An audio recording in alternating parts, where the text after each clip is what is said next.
Hi, everybody. Landry Etheridge here with Etheridge Counseling Group. And today we're going to be talking about college students, college life, and what's sometimes called the best 4 years of your life. But we're here with Dr. Etta Gant, who's going to talk about her work with college students and some of the things that she's noticed.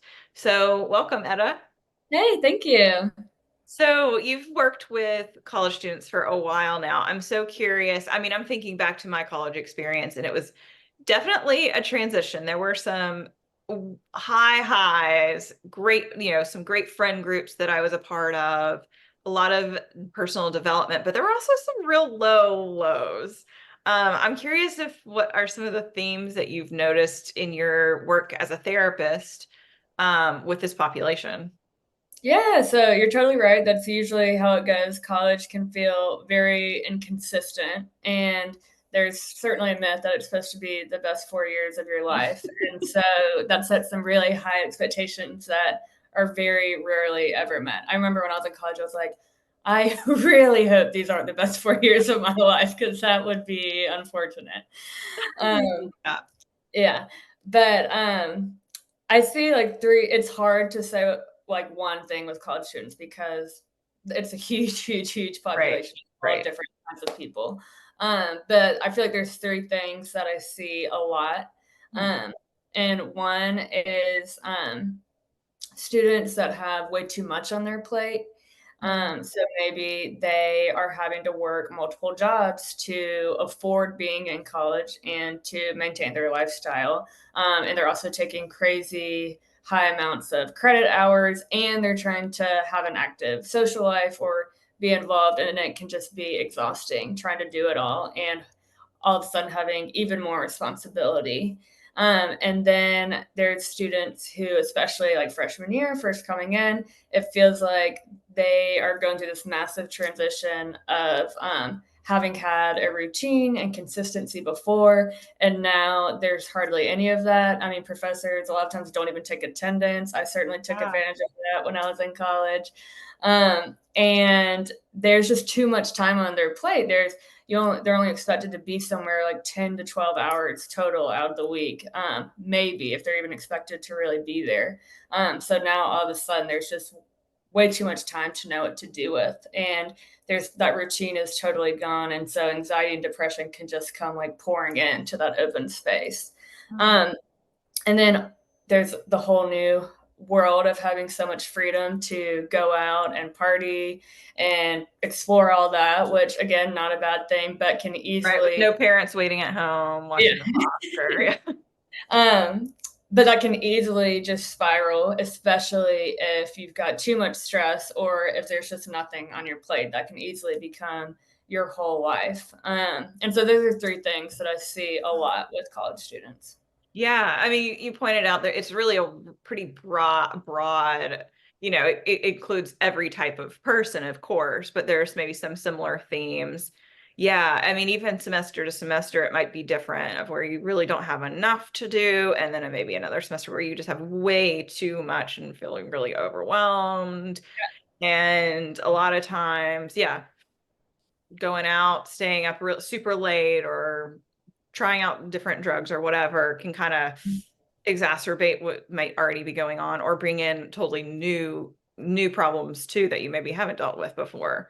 Yeah, it's a pretty intense period of life and a lot of responsibility, but so not always a lot of accountability. So yeah, it's a really um can be a tough transition for a lot of people, a lot of young adults. um do you have any advice? It's hard maybe to give advice for this because it's such a diverse group of people, but do you have any advice that you would give to a college student who's struggling, maybe freshman year, sophomore year, junior or senior or somewhere in between? Yeah, well, definitely, your freshman, sophomore year, giving yourself time to adjust and time to find the right people, find the right classes. You don't have to have it all figured out right at the beginning. The friend group you have your first semester, your first year, it's okay if that's not who your friend group is long term. It takes some time to find out the right people for you. And just because you made friends fast doesn't mean that you have to stay super close with them the whole Right. time.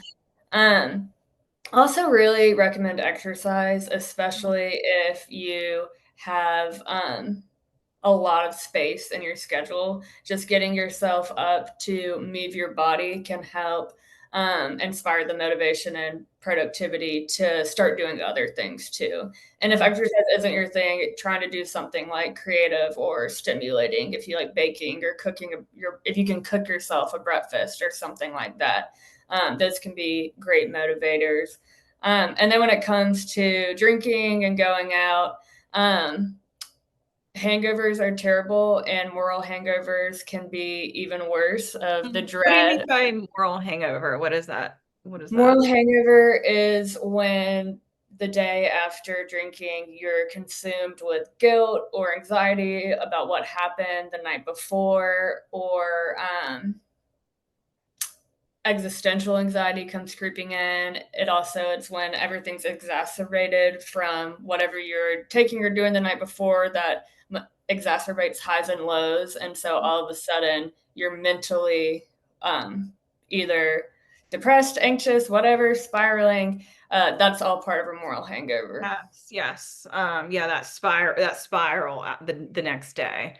What did I Yeah. do? What did I say? Or yeah, all of that. And Tough so, things to deal with. yeah, yeah, absolutely.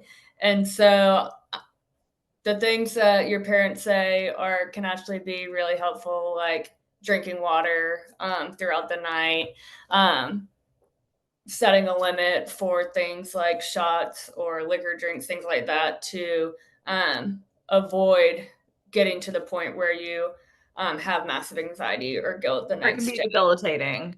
Yeah, yeah. Because it doesn't feel worth it the next day. Yeah. But when you're out having fun, you're not really thinking about that a lot of the time. Yeah. And so Yeah. coming up with measures or agreements with your friends to just try to keep things in check for each other. Yeah. And I think like learning from your experiences too, sometimes we have to cross our boundary to know that where our boundary even is. So, Mhm. you can kind of, as you're, living your life in college, you're kind of figuring out where your boundaries are for yourself, sometimes by crossing them and realizing, oh, this isn't really going to work for me moving forward. Mhm. Yeah. I mean, yeah.